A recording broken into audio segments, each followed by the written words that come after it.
Welcome to the Sutliffian Report. Today we are going to do something different, and I think we're going to do this for the next 10 weeks. We are going to start doing a class on apologetics. I'm of the opinion that my pastor is right. That is that we are facing the end times. Simply put, it's here.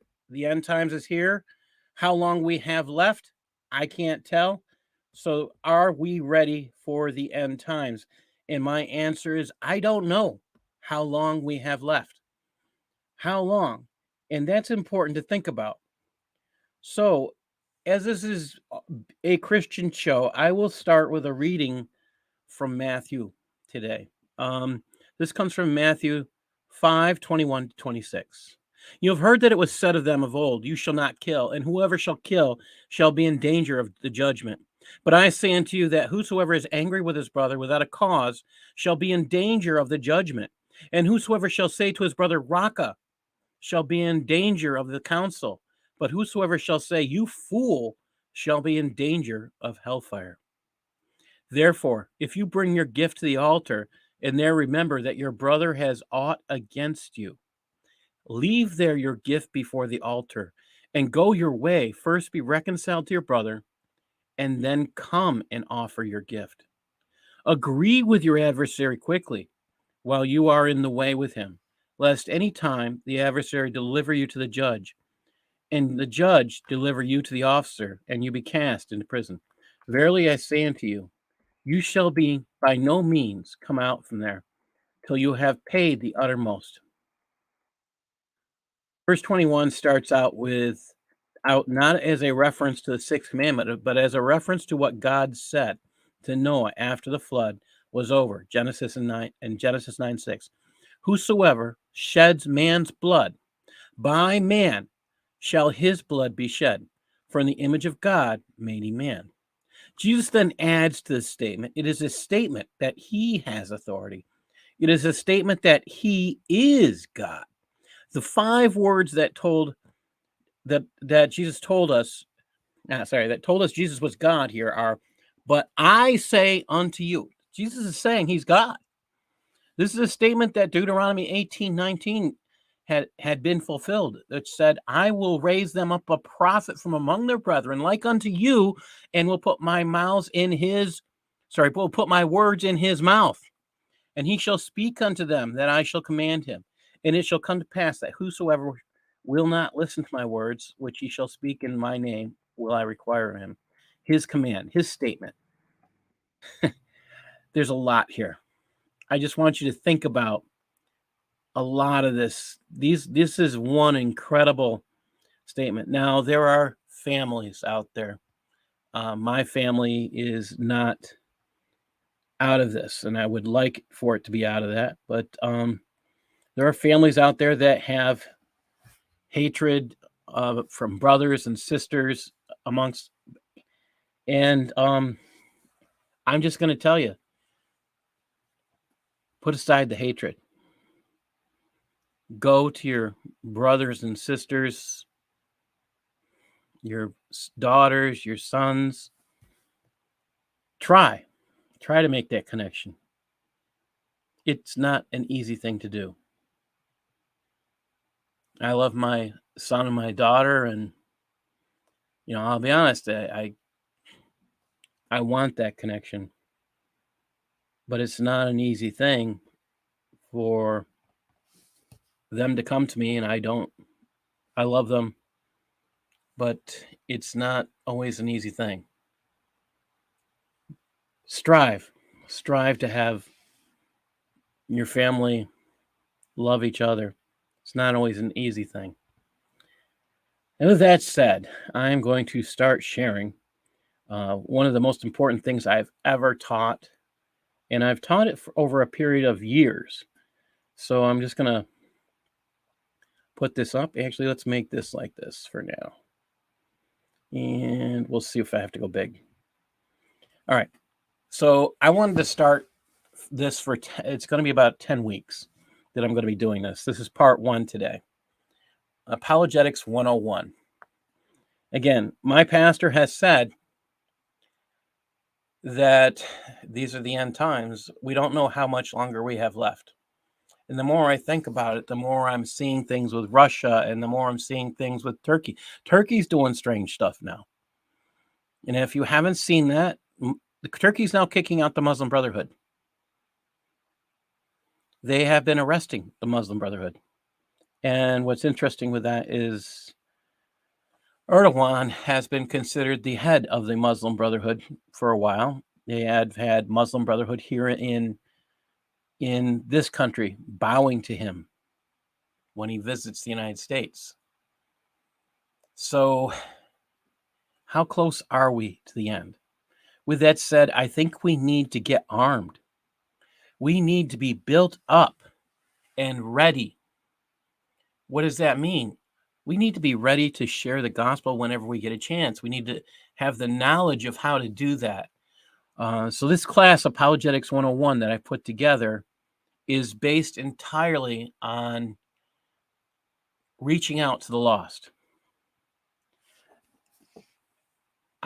Next week, I'm going to have, if you're interested in filling out a form, filling out a worksheet while you do this, I have a little worksheet that you can do what we call close notes. You can fill in little slots that'll help you keep the memory going. What I'll do is I'll post the link to that later on. So if anybody wants to do that, this is probably one of the most valuable classes I've taught and most valuable projects I've ever done. All right, let's get going here. All right, so who am I? Just to teach this, to just let you know, I have a bachelor's in religion philosophy from Roberts Wesleyan. I have master's in special ed from Nazareth, graduate certificate in intelligence analysis from Henley Putnam. I published works in apologetics. I did something on Brownsville Assembly of God Revival, which is still up there. Cranial sacral therapy I did, but the Yahoo answer site's been taken down, and the civilization jihad, cancer civilization jihad is also an act of peace. Let's talk about authority and authority's fall. Now, a teacher, though authoritative, no matter who, can be wrong. It's your job to catch that. So let me tell you of a teacher who was wrong for my personal tale. I was a student in high school, and the teacher gave me a D in a classroom. And I was English class. I had a B average in B. I thought it was a B plus average, if I remember correctly. And I couldn't figure out what I did wrong. I wouldn't have cared if it was a B, but he gave me a D. Like, I went to him. I asked him what I was missing. He couldn't tell me. He just said, "You have a D." Now, in the 80s, when you had a disagreement with, if you were a child, you had a disagreement with a teacher, the teacher is always considered right. So I went to the principal, and the principal says, I have to take his side. I called my parents because there was nothing I could do. My parents came in. They worked for the same school district. There was nothing they could do. What do you do when sometimes that authority is wrong? And I say, use your brain. I've actually seen people preach things that are wrong. And again, you have to keep your biblical values. You have to do the confrontation. It's your job as a believer. You can't keep quiet. You have to talk to them. You don't have to do it in public, but you have to do this. Yes, thank you, Jesus Worldwide. Yes, this is about Kirkpatrick. This work that I did was, what's the right way to put it?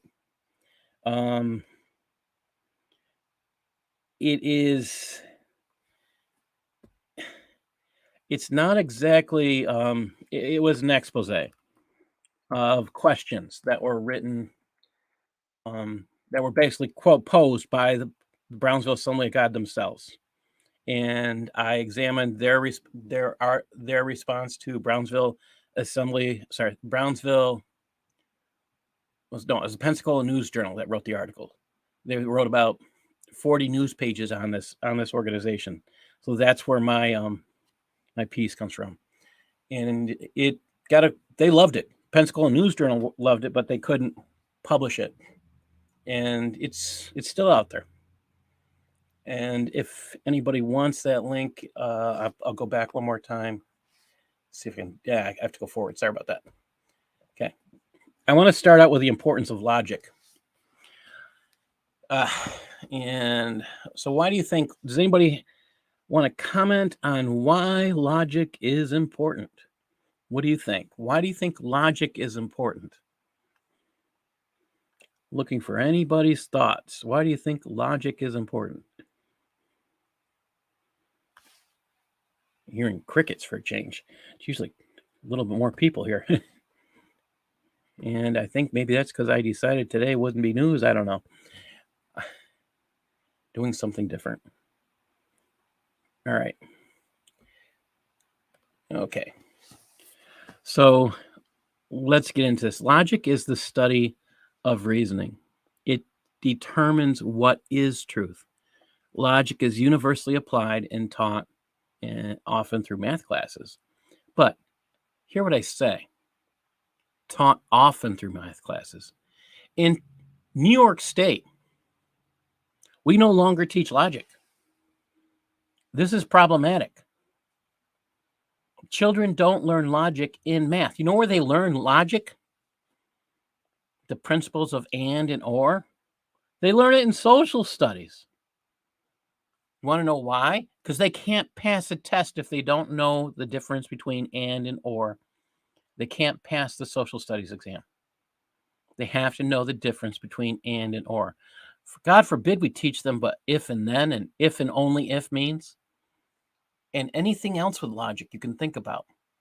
They're not taught anymore in high school in New York State. I don't know about other states, but this to me is extremely dangerous.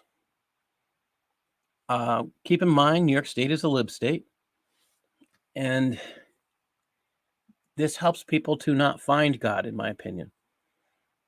Again, I look at logic as a gift from God, and it's a gift from God to draw others to Christ. And you're going to see that. Jesus Worldwide, according to Muslims, it's not important. That is not wrong. It depends on where you are. That's what I'll say. And it depends what time period you're living in. That's what I find interesting. I say it depends because during certain time periods, they'll come out and say it's all important. During time periods where Muslims are in control, it's not important. And that's the truth of it, unfortunately. All right, let's go on. If someone doesn't value logic, what logical argument could you provide to show the importance of logic? I want you to think about that. If someone doesn't value logic, what logical arguments? So this gets really, really difficult. How do you show them the importance of logic? Now, this can be very, very difficult, especially I'm going to pick on Jesus Worldwide, who said this. It's not important to Muslims. You have to be able to show them that everything they do is based on logic. Okay. So if you say you believe in Allah, where do you learn about Allah? Where did you find out that you had to bang your head on the ground? Where did you find out any of these things? What teaches you to do this stuff? Well, let's find out. If you find out where this stuff comes from, doesn't it mean you should be reading more? Okay. So if you want to find out more about Jesus, what do you read? You read the New Testament. Logically, that's what you do. Okay. If you want to find out more about Muhammad, what do you do? Well, you could read. You would think originally you would read the Quran. But Muhammad's only mentioned 4 times in the Quran. So what do you have to read? You could read the Hadith, but there's a lot of stuff in there that's not about him. So what do you read? You read the Siras. What tells you to find that? The process. This is a form of logic. You go to that. Research is something I love, but how do you find what to research? How do you learn what to do? If you can do math, you're doing logic. That's another thing, which I find fascinating. All right, how about this one? There can be no doubt that the knowledge of logic is of considerable practical importance for everyone who desires to think and infer correctly. This is Alfred Tarski. Be no doubt that the knowledge of logic is of considerable practical importance. This is why I think every person in the world should learn the important concept of logic. Logic is, all knowledge is based off the importance of logic. It's incredibly important that we stay up on this. All right, let's see how this is going to work. I'm probably going to go to, let's try this layout, see if this works better. All right. Okay. And here we go. Next one. Trust in the Lord. I like this passage. Proverbs 3:5. Trust in the Lord with all your heart and do not lean on your own understanding. Logic is not ours alone. It's not personal. It doesn't belong to somebody. That's important to understand. It doesn't belong to an individual. You have to grasp that. And this is actually of great importance because it's something from the scriptures that tells us to not lean on. We're not supposed to trust our own understanding. When you interpret the Bible, when you read the Bible and you want answers, you have to trust the Bible to find the answers for what you're reading. All right. If you might have to do research in the Bible to find them. The Bible is supposed to interpret the Bible, not you or me. There'll be times when there's little things in there, that you have to sit there and think about. Not a question. Can you be wrong? Absolutely. Can I be wrong? Absolutely. Sometimes you just have to find out. And you can hold those beliefs, but we should always put the Bible as trusting as that is the one thing that's supposed to interpret itself. When we don't have clear answers, they're not essential. All right, let's go on. Again, logic. Okay. So let's talk about the arguments for God's existence. Proving God's existence in a godless world. Now, I have these pictures here because they are of incredible beauty. And, when I look at paintings, I think about painters. You should just think about that. Don't these look like, aren't these beautiful, beautiful pieces? I mean, even without any touch by man, like the bridge there, that would still be an utter beauty. Ah, unbelievable to see all this. So in apologetics, we start talking about, when we start talking about arguments for God, or how do we, the question that we really need to start with is, what difference does it make if God exists? This is called the reductio ad absurdum argument. Here we go. God, meaning an all-powerful, perfectly good creator of the universe, who offers us eternal life. So we have to start with definitions. So if we define God as meaning an all-powerful, perfectly good creator of the universe, think about that. And he offers us eternal life. Let's see. Next thing. If such a God does not exist, then life is absurd. Let's think about that, okay? If God isn't all-powerful, would it be worth worshiping him? No.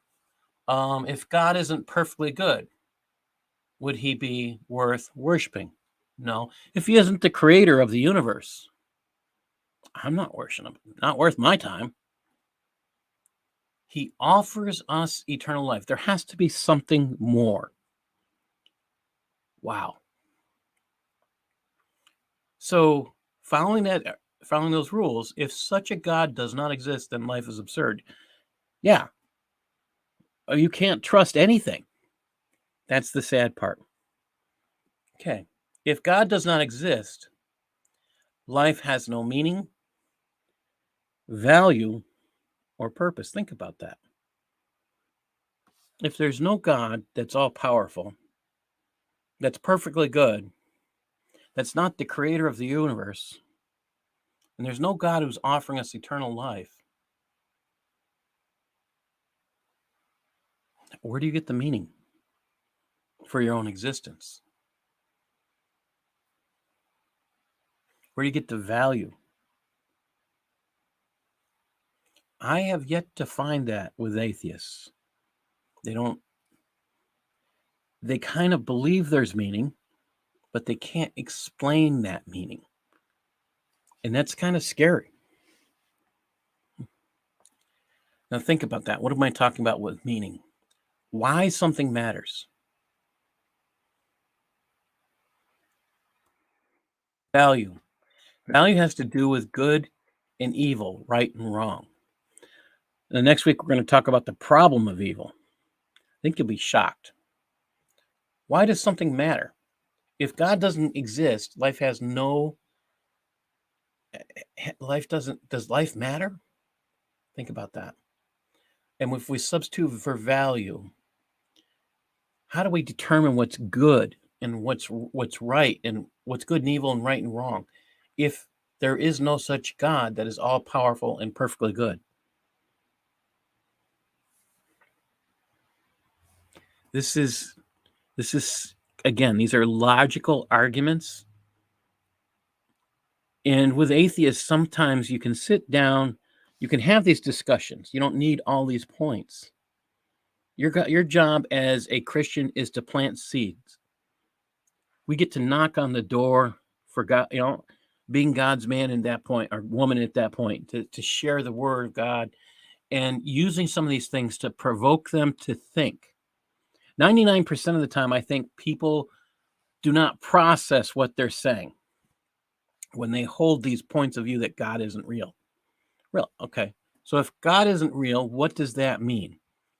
Really, are you saying there's no all-powerful, perfectly good creator of the universe? Are you saying that God, I mean, you have to ask these questions because they don't think about it. They just accept it as fact. Ask questions. That's why I'm saying these should be tools. What I'm giving you is tools to have a conversation, tools to give someone a chance to hear about Jesus Christ. This is your opportunity. So take this. I will have a worksheet if people want to, fill it out during time. I'll have that ready for you next time. I'm sorry I didn't get that ready today. I already have them. I just didn't put them up. Sorry about that. All right, let's think about this purpose here. Goal, reason for something. What if God doesn't exist? Can you have a purpose? If there's no God, if there's no God who is the creator, if there's no God who offers us eternal life, if there's no God who is perfectly good, what's your goal? So right now, my goal is to get this out so we can start doing evangelism. We, me, you, everyone. Why? Because we need to share the word of God in ways we have never done before. I don't care who you're talking to. We have to get the word of God out in new and refreshing ways. And if we meet atheists, we need to be provoking. We need to encourage them to find out what they believe themselves. And if you actually listen to atheists, you'll hear some debates. I think some of the most valuable things you discover is they really have never asked the questions themselves. They've only known one answer. This is a problem. And so this is why I say you have to think about this. I'm sorry, Darcy and Red. I'm going to go on from here. Thank you for joining. All right. And I'm just going to read this one more time. If God, this is again the Reductio ad absurdum. God meaning an all-powerful, perfectly good creator of the universe who offers us eternal life. If such a God does not exist, then life is absurd. If God doesn't exist, life has no meaning, value, or purpose. And again, meaning means why something matters. Value has to do with good or evil and right and wrong, and purpose, that goal, that reason for something. If anybody has ever met someone who was suicidal, I've done enough that way that there was a young girl I will never forget knowing what she was going to be like because she was messed up.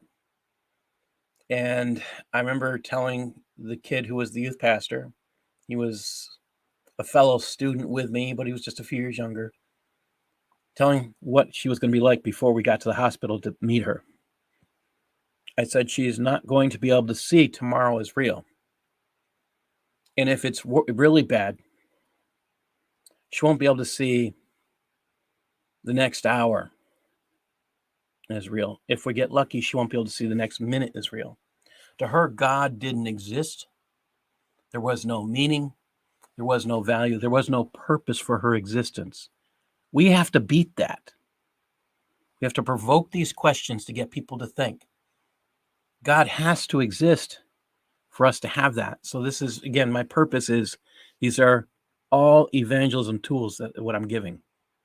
All right. Let's keep going. We are all going to die. That's a good thing, people.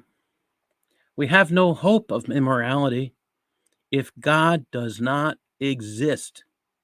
Oh, wait a minute. I said it's all good we're going to die.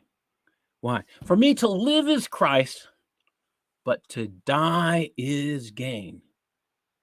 Oh, think about that. For me to live is Christ, to die is gain. My father, who recently passed away, I get some people who ask me, why am I happy for him? Well, my father was a musician, and he is now playing before the king, not a king, the king. He used to forget notes, and it would drive him nuts, and you could see it on his face. He was upset that he'd forgotten a note or missed a note, and he's not forgetting notes anymore and playing for the king. What joy! What joy! I know my father has that opportunity because he is there. It's not a question. If we all die and there is no God, what does it matter that we existed at all? Something to think about. If we die, no God, will it have even matter? Does existence have anything? Now, this kind of question, if we all die and there's no God, what does it matter? What that we existed at all? There's a guy, his name is Descartes. He actually got hired by the Catholic Church to answer this question. We might talk about that later on. I think it's important to discuss this, and you have to look at Descartes in that light. And I think some people miss that. When you read his book, Meditations, I think it's incredible.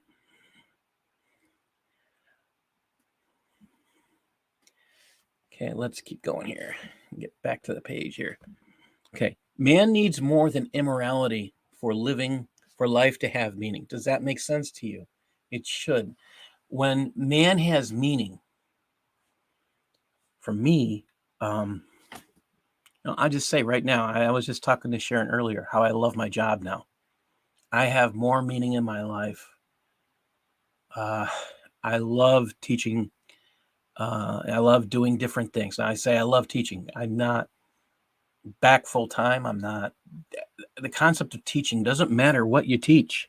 You could be teaching for me. That's everything. What do I mean? I teach adults. I teach children. I teach whatever. Now, if I'm going to, sometimes I teach Sunday school. Sometimes I teach adults in church. Sometimes I do this. There's different ways. Today, I get to teach whoever listens. And that's a lot of how I look at it. And this is exciting for me. The opportunity to teach people how to share Christ. This is it. To me, this is the ultimate. Have your life to have meaning. If I know more people are going to go to heaven because of something I share, okay, I'm excited. If I know that I can't shut up because this is stuff that excites me, I'm sorry. You're stuck with me being excited. All right, let me go on.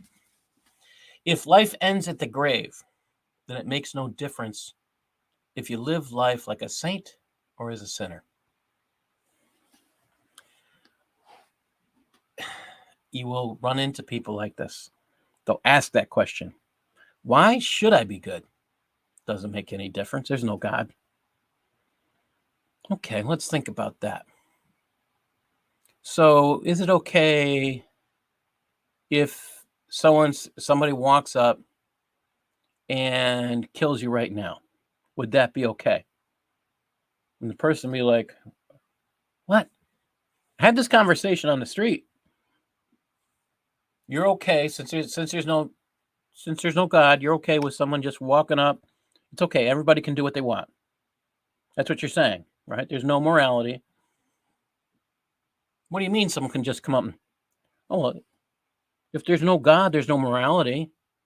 There's no right and wrong, so anybody can do what they want. Give me all your money. This is the stuff we have to provoke people to think about. It's absurd.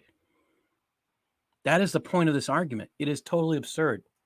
And they have to see this. This quote is from Richard Wurmbrand. He wrote, "The cruelty of atheism is hard to believe when man has no faith in the reward of good or the punishment of evil. There is no reason to be human. There is no restraint from the depths of evil which is in man. The communist torturers often said, there is no God, no hereafter, no punishment for evil. We can do what we wish." Now, Richard Wurmbrand, he knows what he's talking about. He even heard one torturer even say, "I thank God in whom I don't believe, that I have lived to this hour when I can express all the evil in my heart." He expressed an unbelievable brutality and torture he inflicted on prisoners. That's in his book, Tortured for Christ. I recommend it to everybody. This is the joy of atheism. Now, I suggest everybody go to Lloyd de Jong's site and you watch his pieces. I think he has 2 parts up now on atheism. It should shock you. It should abhor you. It should bother you because of the evil. Yes, yeah. I love this book. I have about 4 or 5 of his books, Torture for Christ. 4 or 5 of his books. I'm sorry, Richard Wurmbrand's books. So let's think about this. What difference does it make if God exists? If God exists, then there is hope for man. Sounds good to me. Biblical Christianity rocks. It gives life value, meaning, joy. Again, I can sit here and smile. I know where my dad and mom are. I know where I'm going. I'm working my way there. What do you think I'm working my way to get there? Funny thing is, I don't do anything. While I say I'm working my way, I'm trying to get myself to stay on the right path. We all aren't perfect. I'm definitely not perfect. So you have to think about where you're going. You have to plan your way ahead. You have to fight to do the right thing. What difference does it make? Again, the joy in living as a believer, the joy in knowing a God who loved you first. So let me put it, here's something that actually happened. I was out in my 20s, and I was taking a teenager out. He wanted to do evangelism, and he'd never done it before, so I took him out with me to pass out tracts. And we're downtown, and we're stopped at a bus stop, just passing out tracts there, and he's really never done this before. So I said, why don't you go read this tract to the young man sitting over there? So he takes the tract, he goes over, and he starts to read to him. And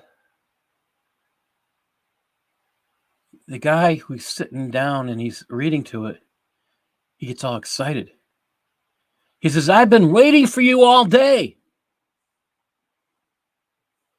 He was so excited. He accepted the Lord right there, right in front of us.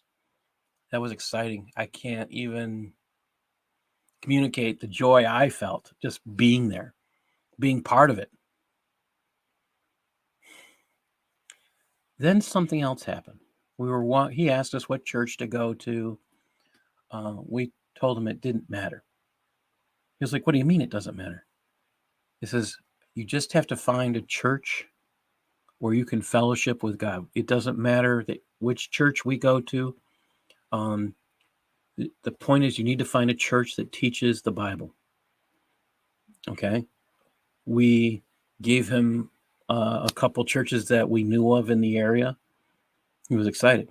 We start to walk away. This guy is so excited, having accepted Christ. He turns around to the guy next to him and says, you know what just happened to me? I just accepted Christ, and let me share with you. He started to preach to the guy next to him. Do you think that's joy? I have been telling this story for over 30 years, and I will never, ever forget that moment. To think that something like that could happen. Wow. I still get excited thinking about it. All right. Getting back into the apologetic arguments. This is from Leibniz. Why is there something rather than nothing? Now, we're dealing with people who want to say, they want to make statements. Well, something isn't real. This is just all an illusion. And when I hear those arguments, I say, okay, what kind of psychedelics are you on? That's my personal thought. It goes right to my head first. Okay, so let's try and deal with this logically. That's the purpose here. So we're going to get rid of the illusion by using logic. All right, let's start with this one. Everything that exists has an explanation of its existence. All right, let's take a look at that. Let's go to premise 2. If the universe has an explanation of its existence, that explanation is God, because the universe is huge. I mean, it's everything. If the universe is everything, what's bigger than everything? That would have to be God. Well, we know the universe exists, right? The universe has an explanation of its existence. Therefore, the explanation of the universe's existence is God. This is really simple when you think about it. It may sound a little wordy. These are points to make people think. You're not going to be able to have these point for point when you're talking to someone who is not a believer in God. But the point is to make them think about these things. Really, you could come up to someone and say, why isn't there something rather than nothing? You can ask them that question. Think about it. Watch their expressions on their face. Because these are the people who start, saying, okay, everything's an illusion. You can't tell what's real. You ask them a question like that. How do you know the wall isn't real? Or if it's real? How do you know? We have to start someplace.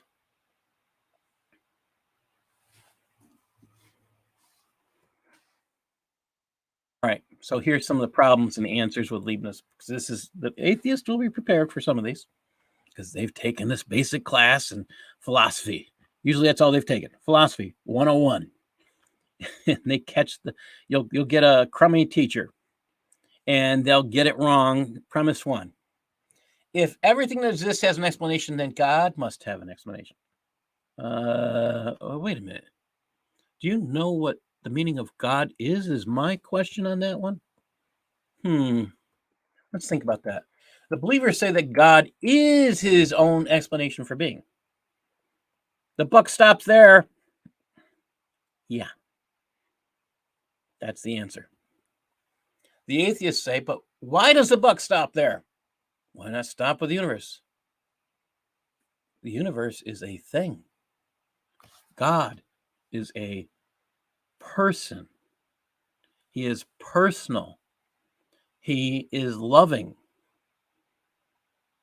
Now you have to start asking, if you get somebody this question, and you have to start thinking about what is their concept of God? Now you can start asking them, what do you define God as? If they're already saying they don't believe in him, now you've got them thinking, well, how do you define God? Maybe they define God, and most of the people I meet like this, their concept of a God is very, very small.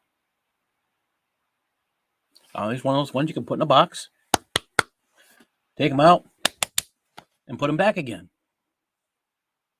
That's a really small God. But what if that God that they think is so small is actually immense, bigger than the universe? What do they say now? Now, let's think what Leibniz meant. Something exists necessarily. Things that exist, this is again wordly, forgive me. Things that exist necessarily exist by necessity of their own nature. It is impossible for them not to exist. Existing necessarily. It has, the only thing that can cause itself, it can't not exist. This would be God. Some things are produced by external causes. Things that are caused to exist by something else don't exist necessarily. They exist because something else has produced them. Let's see. Mom and Dad got together and, I'm here. Let's see. I have a microphone here. Somebody made it. They caused it to come into being. Makes sense. But God, if God is his own cause, he exists because it's impossible for him not to exist, because I couldn't exist without this concept of God being real. It goes back, it's kind of, like I say, this is kind of wordy, but the concepts are important to grasp. All right. Now I'm going to share with you something called the cosmological argument. And when I do that, I always share this video.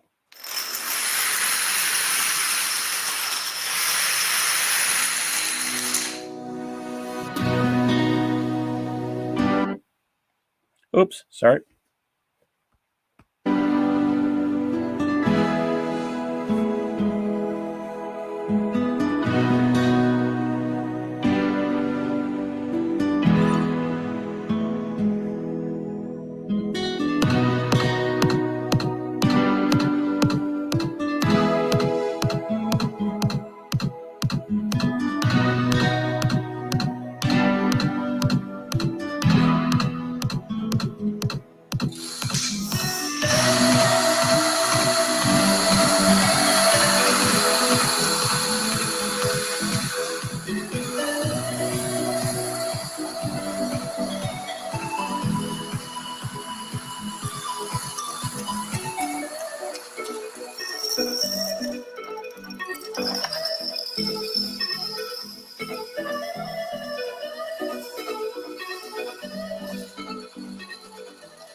Hey, so thank you for watching. This took me like 25 hours, but over here. Think about that. That all started with one touch. One touch. Hold on just a second. And I got to change my, I'm going to have to stop sharing for just a second and come back out because I want to be able to enjoy sharing again. So, just have to go back, share screen. Here we go. There we go. All right, so we're getting to the cosmological argument. If you haven't guessed it, we're talking about a first cause. That first touch. Anybody enjoy the video? Because I'll tell you, it always gets people, whenever I teach this class, they're like, wow. I'm not that patient. I don't think I could sit around and put that together. Darcy said there's a movie called Genesis I watched years ago that really made an impression on me. Yeah, let's share that out. Darcy says there's a movie called Genesis I watched years ago that really made an impression on me and brought a clearer perspective of creation. Love it. Love it. Here we go. Cosmological argument. The first cause argument. This is the basic argument. Everything that exists has a cause. It's impossible for there to be an eternal amount of causes. So you can't go back forever saying, cause, this is caused by this is caused by this. You can't do that forever. There's no eternal chain of caused causes. That's what they're saying.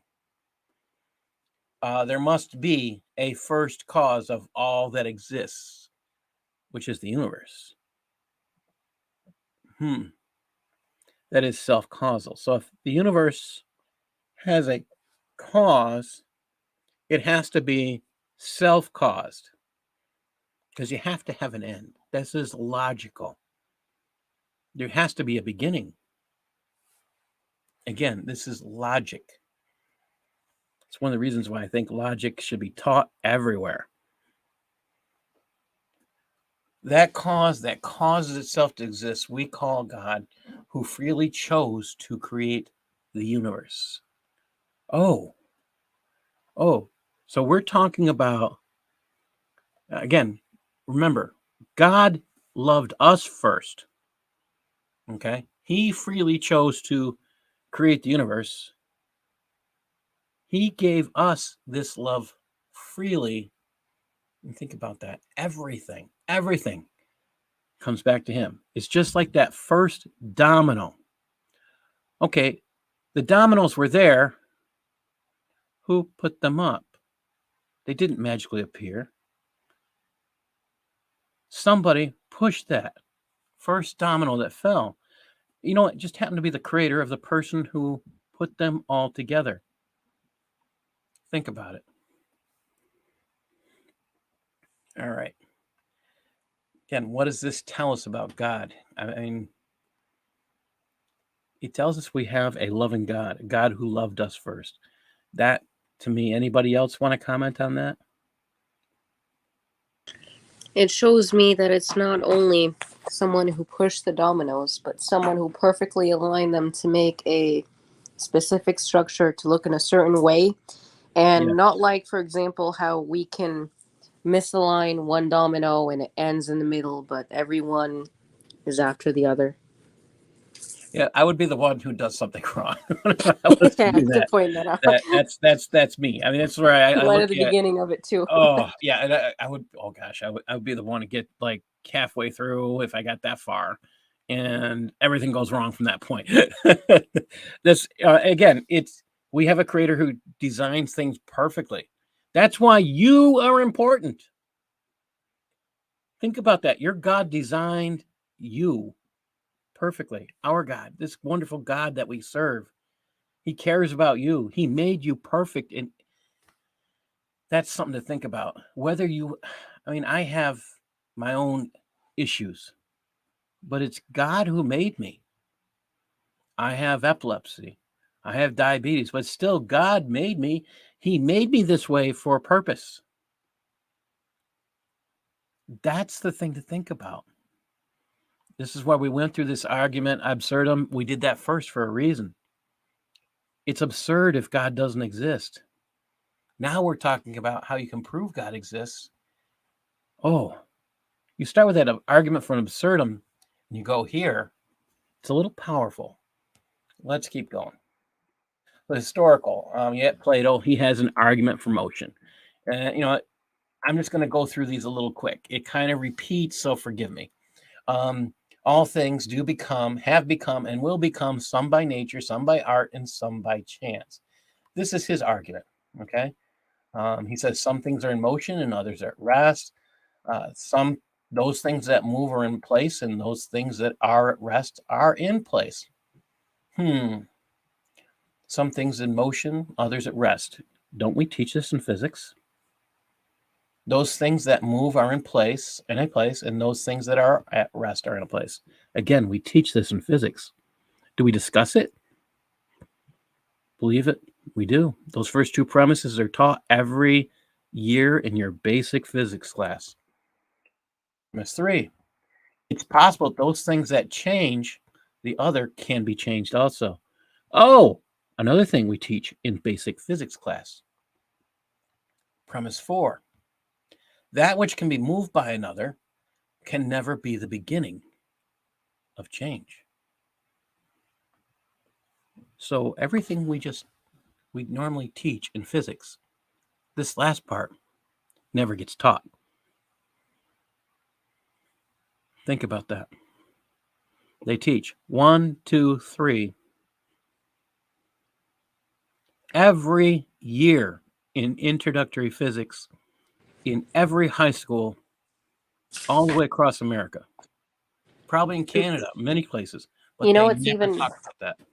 it's even funnier that they teach sometimes in philosophy classes logic, you know, and ethics and stuff like that, yet they don't really apply it. Yes. My sister had a atheist philosophy teacher, and I kind of think that's like a oxymoron. I don't know how you can put the two together, because if you want to see books that draw men to Christ, that draw women to Christ, uh, Bertrand Russell's "Why I'm Not a Christian," written by an atheist philosopher, people read that and come to Christ. David Hume's book, they read that and come to Christ. They realize God has to be real after reading these books by atheists. It never ceases to amaze me. And I've met people that said they were atheists. They read Anyway, these books and came to Christ. anyway, you can write those 2 books in the comment or the personal chat.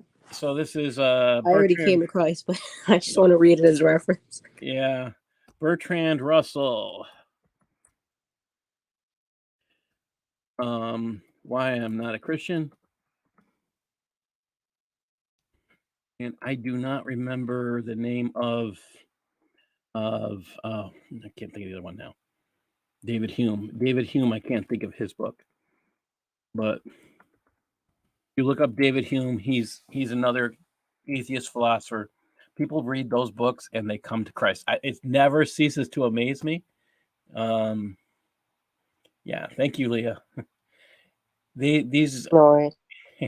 I think that's hilarious. You know, they meant something to be horrible, and it turns out to be so much more powerful. All right, let's keep going. Number 6 here.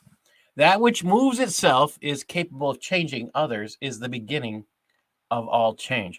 So this point never, ever, ever is touched, because you can't do, if you don't do point 4, you can't get to the conclusion. Oh, so you go to a Christian school. Guess what they're discussing? 1, 2, 3, 4, and the conclusion in basic physics class. You do that in a Jewish school, they're going to do the same thing. 1, 2, 3, 4, and the conclusion. Because if you leave these 2 out, it's like giving you tools, and so it's like me giving you a screwdriver, giving you a hammer, and not giving you access to nails and screws. It's just kind of nutty. You got to have all the tools. You can't have just pieces. All right.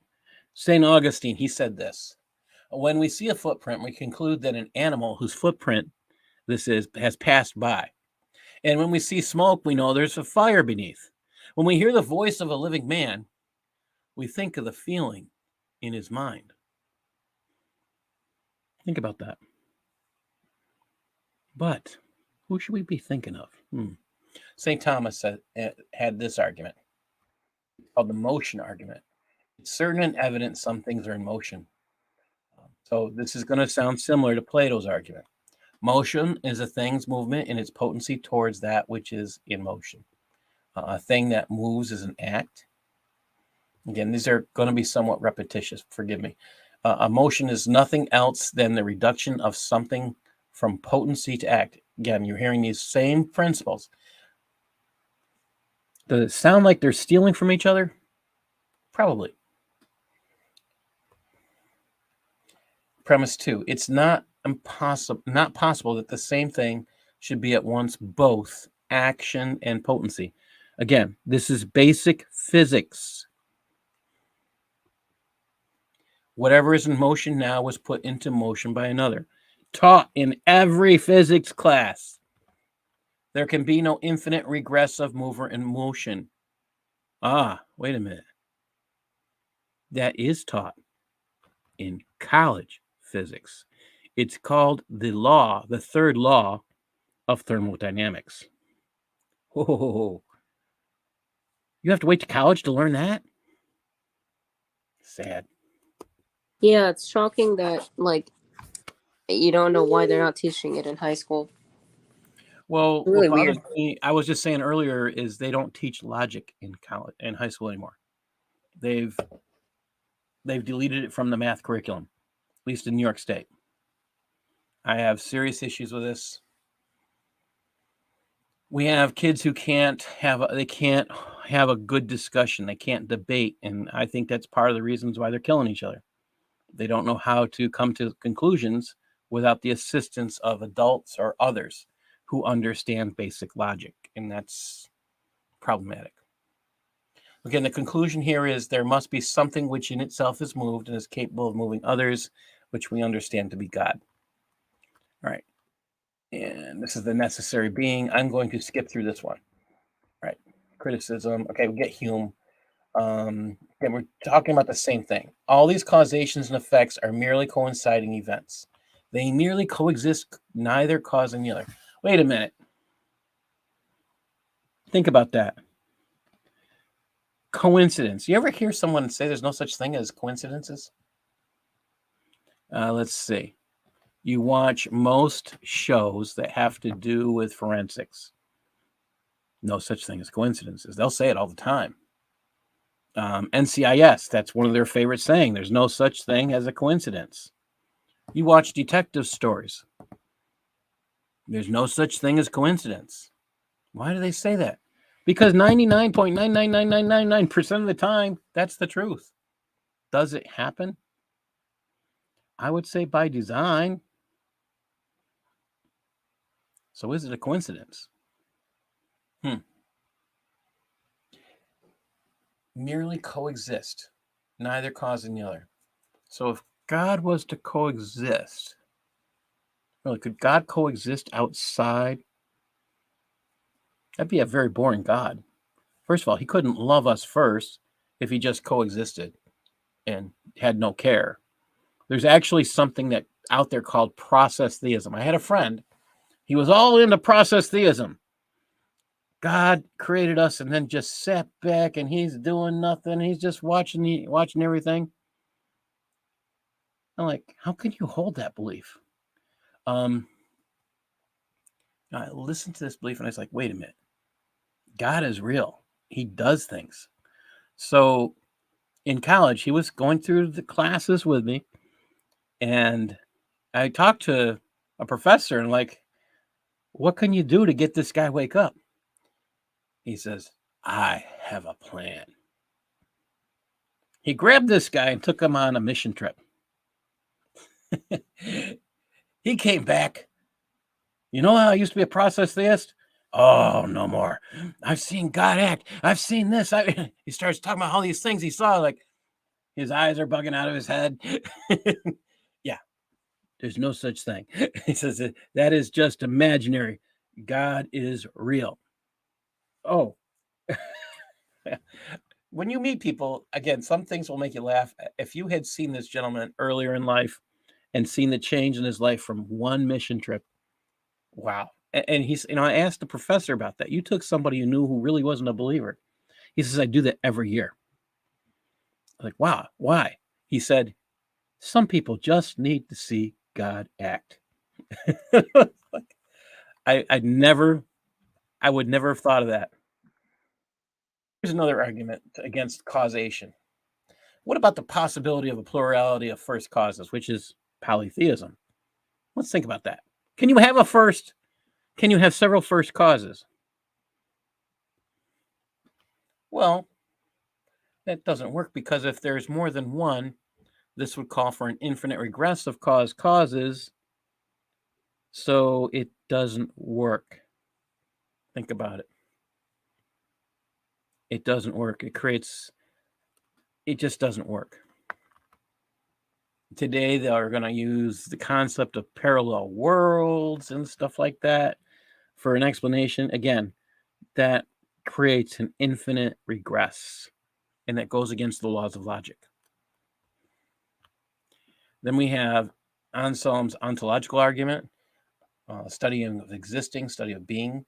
God is something that which nothing greater than can be conceived. That's by St. Anselm. He wrote, it is wholly, anomalous, against the norm, to worship anything limited in any thinkable manner. So this comes from John Hick. I'm sorry. I keep talking about when we do the series Dissecting the Quran. And I keep thinking about how small this God is that's described in the Quran. It never ceases to shock me that people are willing to worship something that has chronological impairment.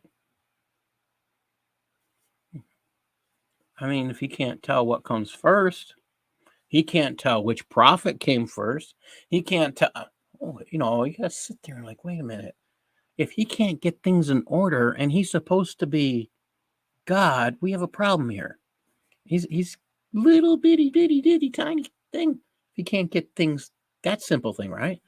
Okay. Let's take a look at the Greek gods. Okay, we have a Greek god of war. Okay. Where's his power? Okay, only over war. All right, that's a little bitty tiny thing. How about the god of love? Okay, and their idea of love is lust. Little bitty tiny thing. But a God who loves without lust, who loves first, doesn't expect anything in return. He wants something in return.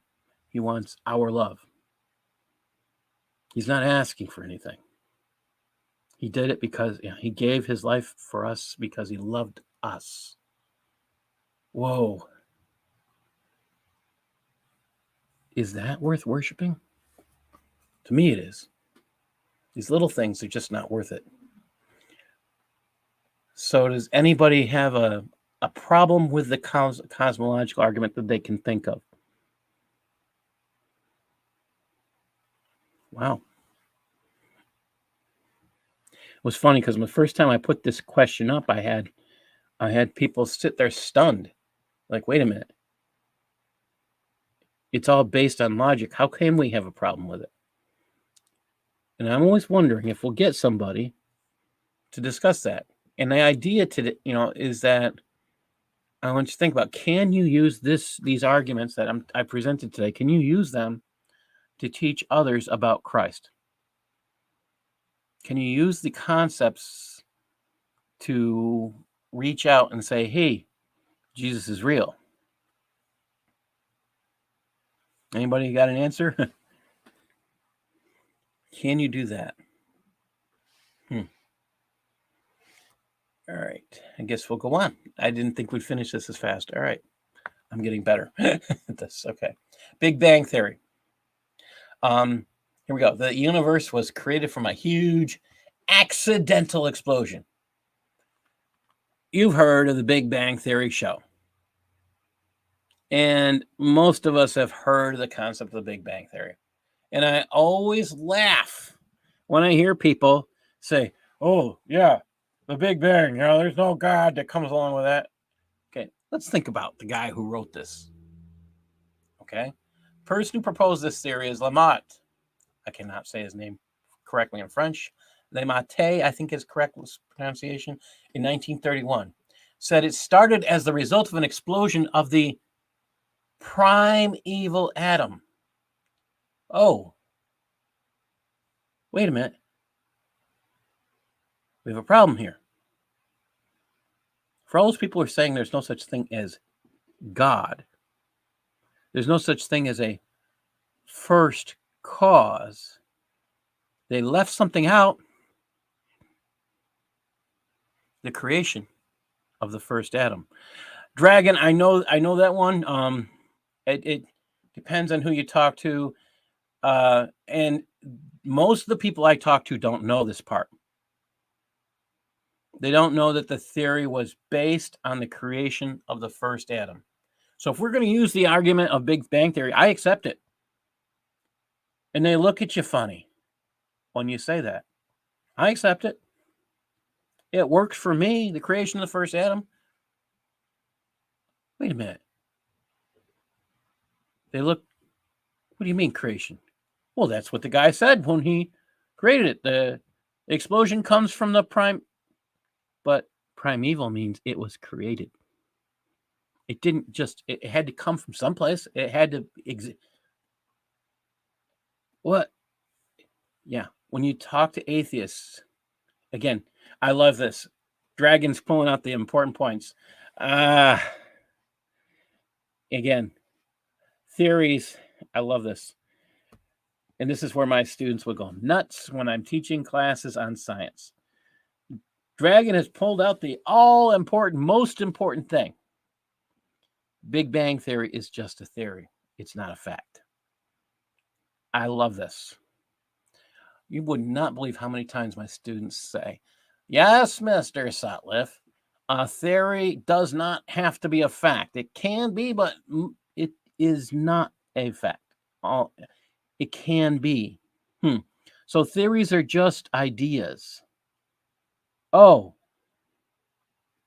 I can say I can accept it. Well, see, my God is a little bit more personal than just standing by and watching things happen. My God does things by design. Oh, I'm setting you up. Yeah. All right. Here we go. And forgive me. I hope this doesn't. Okay. Material universe resembles the intelligent production of human beings in that it exhibits design. This is called the design argument. Think about that. The material universe. So take a look at this. And this is one of the things I'll go back and show why. Okay. So these are schematics, electronics. All right. And I go back, and this is something that blew my mind.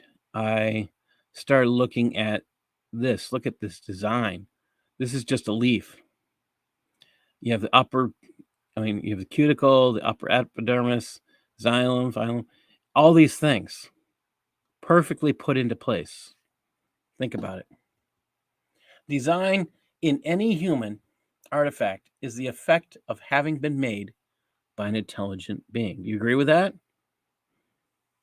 Design in any human artifact, so anything made by humans, is the effect of having been made by an intelligent being. So let's talk about something simple. How about a pencil? Most of us have used pencils. So simple. What does it have in it? It has graphite, not lead. These days, it's graphite. Okay. It has it has wood. A lot of them come with erasers and metal, and they're a good combination. Think about it. The human being, I would say it's perfectly designed. Take a look at it. It's an amazing network that if you ever have to study the body, I've only had to take basic bio. My son's a medic. Very proud of him. I can't even imagine the amount of work he's had to learn and done. He's now finishing his paramedic, and I can't tell you how excited I am that he's doing this. There are some amazing things about the human body that those people who study, they know. It's just incredible. All right, let's keep going here. Like effects have like causes. Makes sense.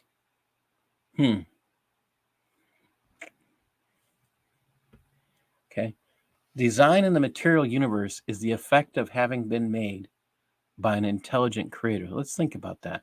So if a hammer, let's take a pick. Let's make it real simple. Oh, we'll pick on Sharon. Sharon, are you an artist? I think Sharon's an artist. Yeah, I draw and paint. Yeah. So Sharon, if I look at one of your paintings, I would believe that there is an artist behind that, right? It's not paint didn't just throw up there by any way. It didn't correct. vomit up there, did it? Yeah, correct. Yeah. Okay. You actually take time and care about where you put the paint. Depends. Or do Depends you if just I'm doing splatter? realistic versus abstract. Yeah.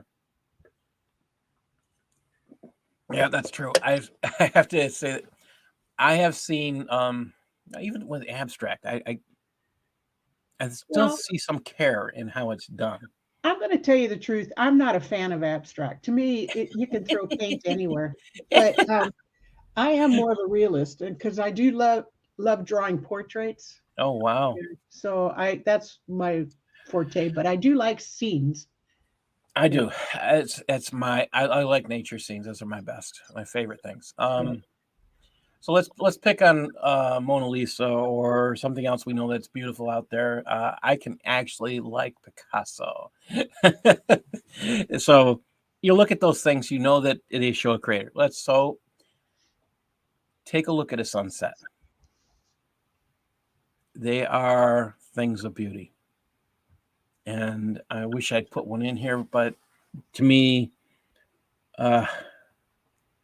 there's nothing more beautiful sometimes than a sunset, just to be able to be out there. I will try to show you a picture shortly of that. All right. I have it up on I mean, I like sunset so much. It's the background for my computer. All right. I think it just proves an intelligent creator. That's me. Oh, sorry. All right. So I would usually tell you to break out in groups, but we don't have a way to do that. And the other way to share about what you learned to convince somebody's God is real. How did that go? The idea here is everything I've given you, you can use. I mean, I'm going to say use it or lose it. This is the thing. You have to, what does that mean? Get out there, run into people. Don't be afraid to have a conversation. Start the conversation. I have one of the evangelists I know, one of his first questions when he starts talking, he greets and talks and says hello. And he gets to this question as time goes on. He talks. I ask him how they're doing. And then he'll say, do you know where you're going when you die? And he gets an answer like, well, I'm a good person, so I'm going to heaven. Really? Do you think because you're good, you get to go to heaven? And it starts a whole thing. Or he gets, well, another one. Well, I don't think we go anyplace. I think you're just return to dust. All these points that can get you to start a conversation and maybe plant a seed. See, God reaps the harvest. We don't. He gets to see it. We don't. That's the exciting part. You know what I'd like is that he gets to do the work. We just get to plant the seeds. He gets to do the watering. Uses one person. God does a whole bunch of those things. This is just a tool. Hey, Paul. Yes. Sometimes don't you think that some people are just in a state of questioning whether there's a God? So, Yes. oh, okay. I think that's actually important. Yeah. So you'll meet people that are there. They're not sure. And this is, I think, where we're going next. So Oh, you're okay. actually setting me up for my next part. Okay. Okay. So this is my, if you have a piece of paper on you right now, grab a piece of paper and I want you to put on it a dot or a circle representing all of your knowledge. Okay. I want you to put a circle of all of your knowledge. Okay. And then I would like you to, on that same piece of paper, put a circle of all knowledge. The paper's not big enough. So, this is where I get a good laugh. See, agnostics, atheism can say they know God doesn't exist. Really? You just told me you don't know everything. Here's the funny thing about this is actually this circle thing. There's an actual study done, and I'll go on because this circle drives me nuts. All right. So the circle here's where you can take this and go with it.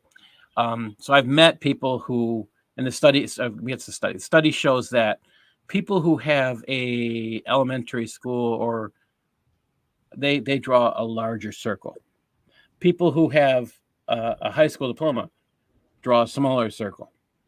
People who have a college degree draw a smaller circle.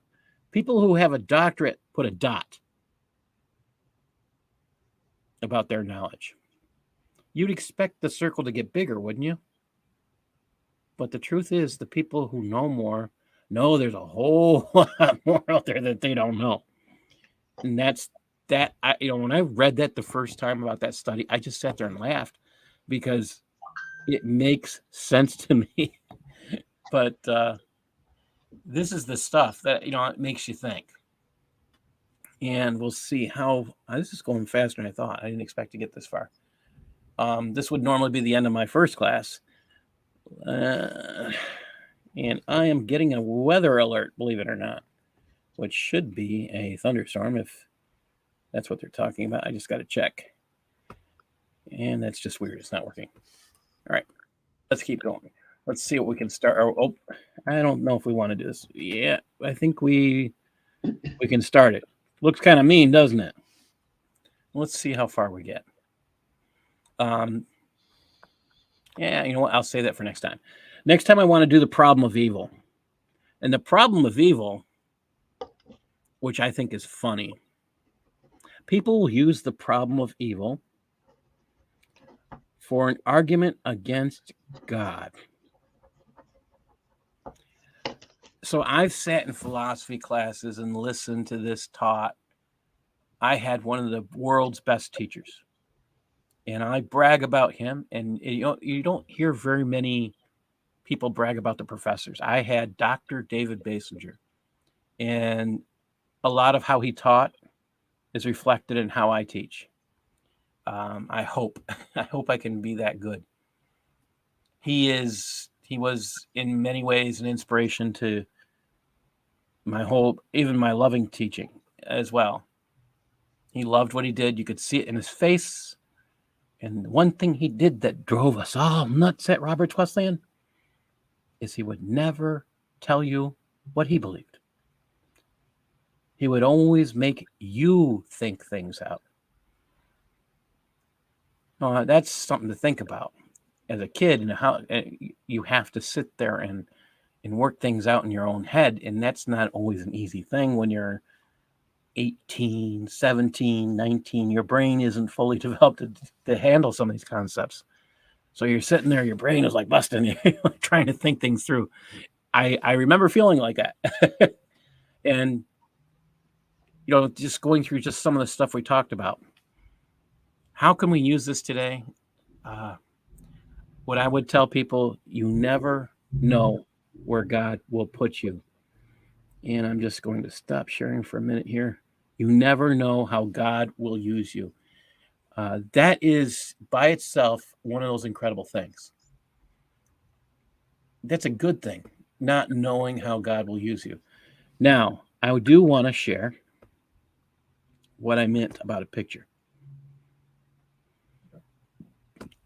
of sunset. This is a picture I took of a beautiful sunset. And to think that this kind of art isn't designed, I don't know. I am, after having watched clouds and actually taken pictures, and my son came along one day, saw one of the pictures I took, and he looked at it and said, "Dad, there's a face here." Like, what are you talking about? Okay, I see the face. I'm thinking maybe I'm nuts. All right. So I go to a friend and I say, "Do you see anything unusual about this picture?" He says, "Yeah, there's a face in it." He's like, "Somebody must have drawn that." I says, "No, I just took a picture of the clouds as they're going by." And I didn't see it because, my son walked by and Yeah, that was the first thing he said. I'm laughing. I've taken this picture and put it up. Like, okay.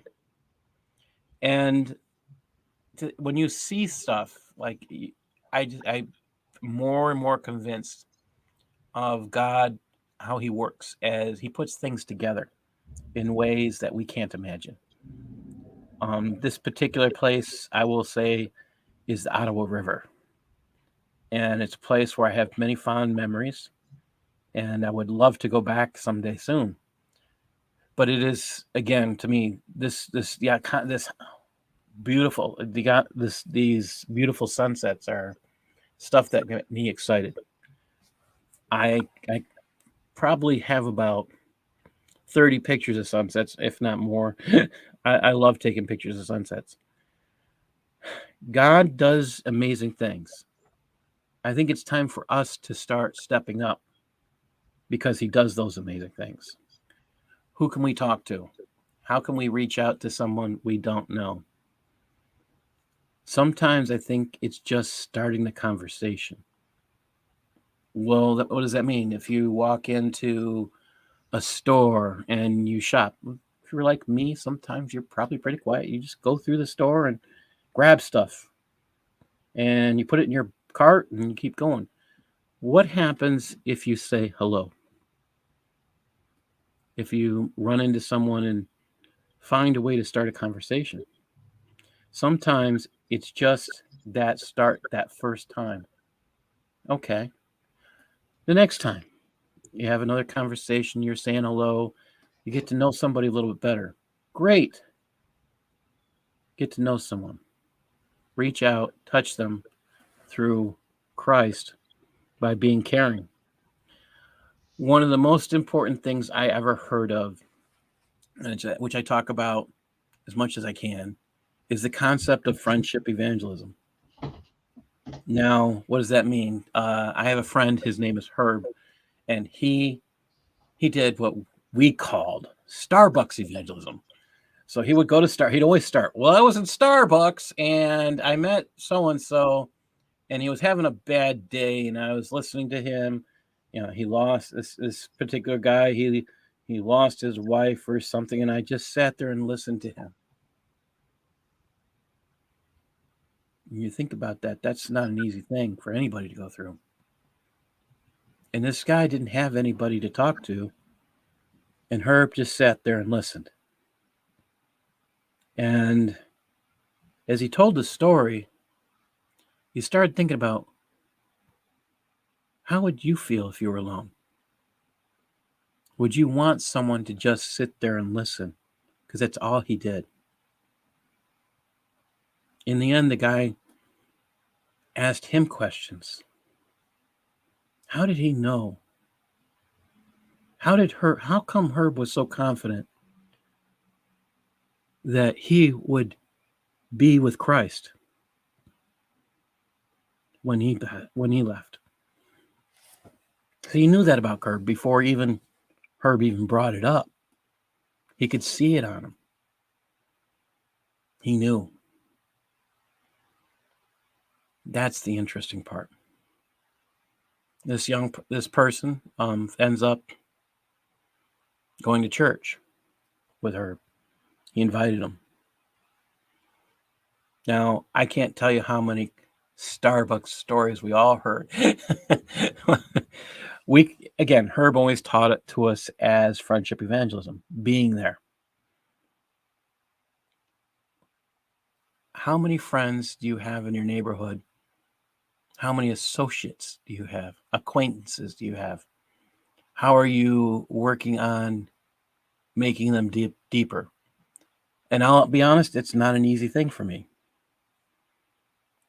What if we all take a stab at stretching out a little bit farther, reaching out to someone new? Try one a week. I'm not going to say you need to meet someone new every day. For some of us, that's not always a possibility. But what if we do that? What if we try to reach out to touch someone for Jesus? And that's how you got to look at it. I'm trying to reach out to share Christ. Wow. What does it mean if you do that? When we get to the topic of Islam,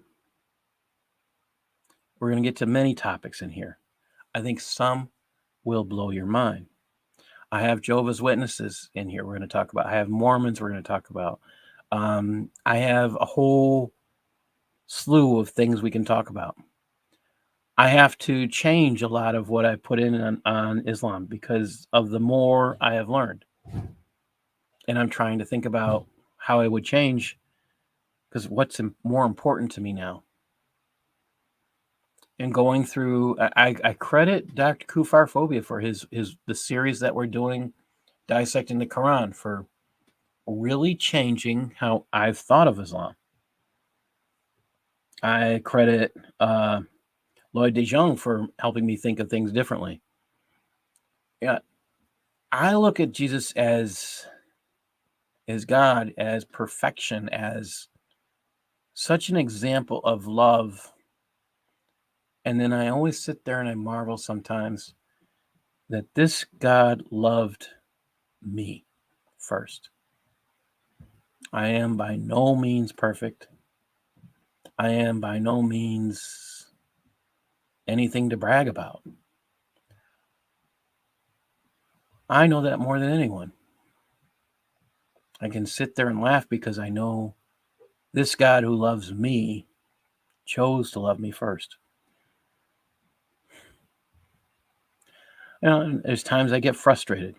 How could you love me? I do this, I do that. I'm wrong. I'm not perfect. I did this stupid thing. I did that stupid thing. I wish I could turn around time and do these other things right. And then I stop and I think, for all the stupid things I've done, would I be the same person today if I hadn't done those stupid things and had to learn the horrible lessons I'm learning still to this day? Some of your stupid actions have penalties. Well, we learn from those. Maybe they make us better, because I think they do. I think that's why we're allowed to go through some horrible things. Our God is a great God. Why not be that person who is sitting there listening if all you do is listen? I went to visit a student once, got hit by a car, and he was unconscious. And I went and I just sat in the room with him. I think I stayed an hour. He never forgot that. I didn't tell him I was there.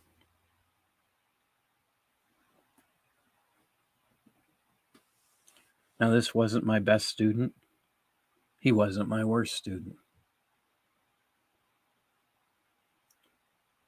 But the concept that someone was there, if that's enough for him to come to Christ, to me that means more. Just being there. He was unconscious. He didn't know I was there. Someone told him. That's my thought, because he couldn't know. He couldn't physically know, as far as my understanding.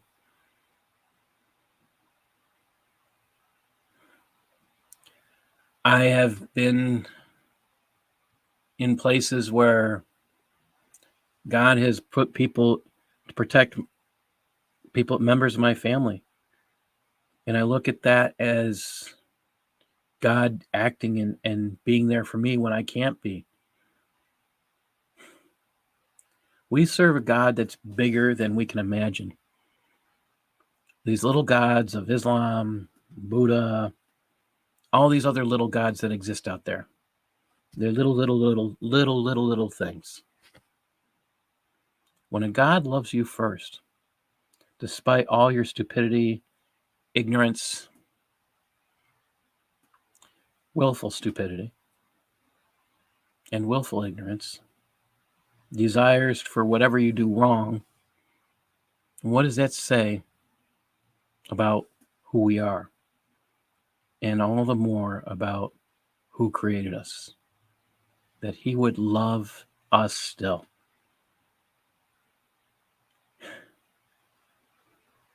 I'll sit here and smile because I know that this God who loves us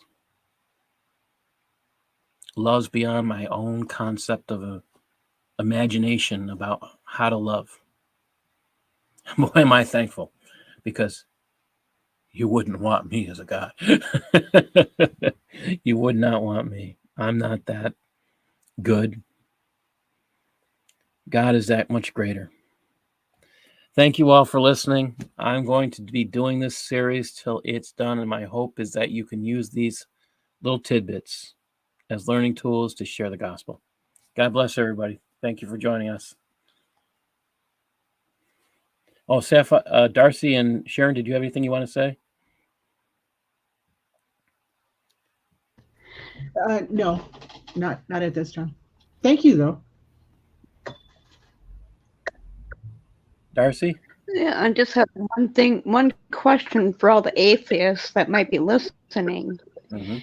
How do you explain if one atom comes about, have its own mind in order the next atom of a tree or a human or what? I mean, Big Bang doesn't make any sense to me.